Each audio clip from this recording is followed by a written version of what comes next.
The 1960s was a time of freedom. Maybe too much freedom.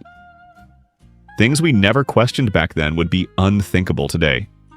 From riding in cars without seatbelts to smoking on airplanes, let's take a trip back in time and remember all the things that were completely normal, but are now totally illegal. Smoking was allowed everywhere. If you were alive in the 1960s, you remember it. Smoking was everywhere. Airplanes, restaurants, schools, hospitals, and even grocery stores all had people casually lighting up without a second thought. Ashtrays were a standard fixture in offices, movie theaters, and even at kids' sporting events. Teachers smoked in the faculty lounge, doctors smoked while giving checkups, and passengers puffed away in airplanes at 30,000 feet. There were cigarette vending machines in places like hotel lobbies and malls, meaning anyone, even kids, could technically buy a pack with just a few coins. No one talked about secondhand smoke, and the idea of a designated smoking area was unheard of. Kids rode in cars without seatbelts, or any safety at all. Back in the 1960s, getting into a car meant zero safety measures. There were no seatbelts, no airbags, and definitely no car seats for kids. Babies were placed in their mother's laps, and young children sat wherever they wanted, on the armrest, on the floor, or even in the back of a station wagon, completely unrestrained. If you were on a long road trip, you might have napped in the back window of the car or laid across the back seat with no one thinking twice. Parents smoked with the windows rolled up, and it was common to see a group of kids piled into a pickup truck bed, completely exposed to the open road. Drinking and driving was barely enforced. In the 1960s, the attitude toward drinking and driving was shockingly casual. Many people would have a few beers at a bar, get behind the wheel, and drive home without a second thought. It wasn't just common. It was expected.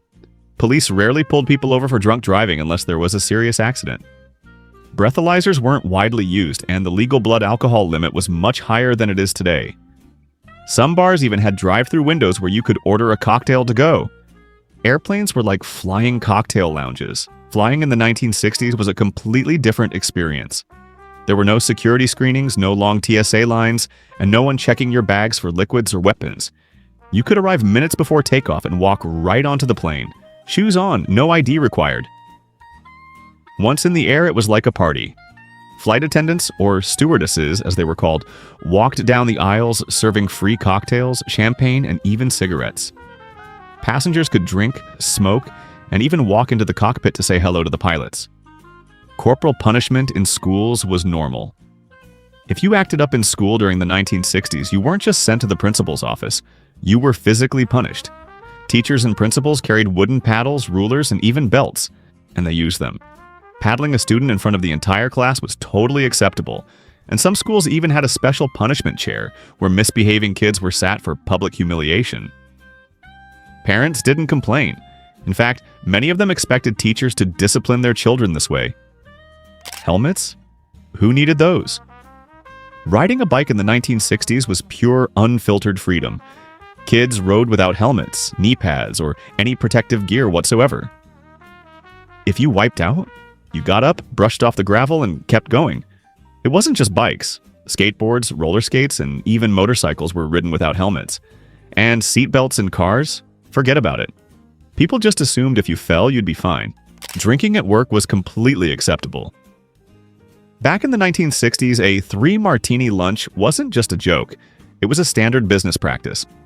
Executives, office workers, and even politicians would step out for lunch, have a few cocktails, and then head back to work, buzzed like it was nothing. Some offices even had fully stocked bars where employees could pour themselves a drink at their desk. It was completely normal to have a whiskey or scotch while finishing up paperwork, and no one worried about drinking on the job. In fact, many bosses encouraged it. It was seen as a sign of a relaxed, productive workplace.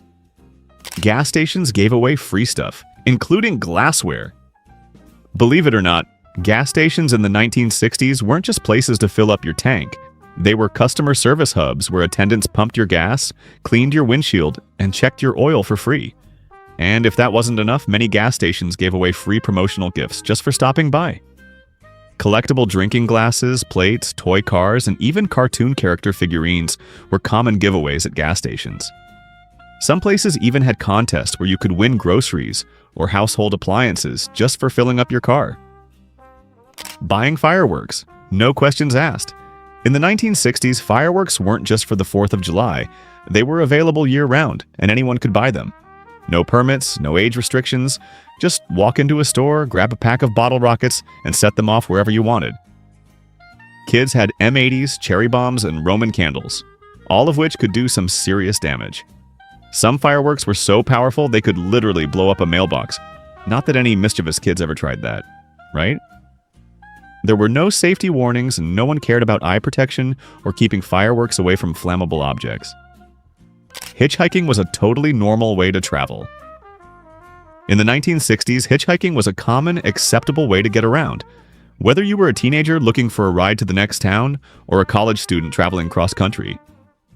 People trusted strangers enough to pick them up, and hitchhikers didn't think twice about jumping into a car with someone they had never met. It wasn't just a last resort, it was a real way to travel. Owning exotic animals as pets wasn't a big deal. Today, exotic pets like tigers, monkeys, or alligators are highly regulated, requiring permits or being outright illegal. But back in the 1960s, people kept wild animals as pets like it was nothing. Monkeys, parrots, and even baby alligators were sold at pet stores, and some people had pet raccoons, skunks, or even big cats. If you lived in a rural area, it wasn't unusual for someone to have a pet fox or deer.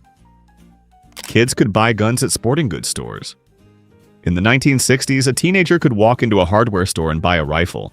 No background check required. In many places, kids as young as 12 or 13 were allowed to purchase firearms for hunting or target shooting. Schools even had rifle clubs where students would bring their guns to school for practice. Gun safety wasn't a political issue. It was just something kids learned as part of growing up. Tanning with baby oil, no sunscreen required. Sunscreen. That wasn't a thing in the 1960s. Instead, people slathered baby oil on their skin and laid in the sun for hours to get the darkest tan possible. Some even used tinfoil reflectors to maximize the effect. Skin cancer wasn't widely discussed, and most people didn't think about the long-term damage of sun exposure. Instead, having a deep tan was a sign of health and beauty, and people didn't worry about SPF or UV protection. Doctors recommended cigarettes. Believe it or not, in the 1960s, cigarette companies actually used doctors in their advertisements. Tobacco brands ran commercials featuring medical professionals claiming that smoking was soothing for the throat and could even help with weight loss. Some ads even stated that certain brands were less irritating to your lungs than others. Doctors would prescribe cigarettes for stress relief, and it wasn't unusual to see ashtrays in hospital waiting rooms, doctors' offices, and even maternity wards. Smoking was seen as completely normal, even healthy. Kids played with mercury. Yes, the toxic kind. In science classes across the country, mercury was used as a fun, hands-on experiment. Teachers would pass around small amounts of liquid mercury so students could roll it around on their hands and desks, fascinated by its silvery, fluid-like properties. Some kids even took mercury home from school, keeping small bottles of it as a cool science toy. No one thought about its high toxicity or long-term health effects. You could buy soda in glass bottles and return them for cash. In the 1960s, soft drinks weren't sold in plastic bottles or aluminum cans. They came in glass bottles, and when you finished your drink, you returned the empty bottles to the store for a cash refund. Kids would often collect bottles from around the neighborhood to return for spare change, making it an easy way to earn a little pocket money. Some kids even scavenged through trash cans looking for extra bottles to cash in. Kids bought candy cigarettes without any issues. Back in the 60s, candy cigarettes were sold right next to the real ones.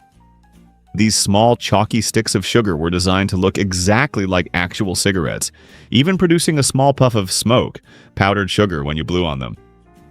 Kids would walk around pretending to smoke, imitating their parents, teachers, and movie stars. No one saw anything wrong with it. In fact, some parents bought them for their kids. Beer and liquor were sold in vending machines. Yes, you read that right. Beer and liquor vending machines were a real thing in the 1960s. You could find them in hotels, bars, and even some gas stations, allowing people to buy alcohol just like you'd buy a bag of chips. Even more shocking? Some vending machines didn't require ID, meaning teenagers or even kids could buy alcohol as long as they had the money. People rode in the back of pickup trucks. In the 60s, riding in the open bed of a pickup truck was completely normal.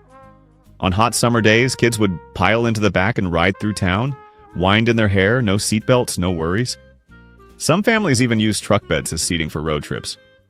It wasn't just kids either. Some workers rode in the back of trucks to and from job sites, sitting on toolboxes and construction materials without any restraint. Which of these memories do you miss the most? Are there things from the 60s you wish were still around? Drop a comment below and let's keep the nostalgia alive.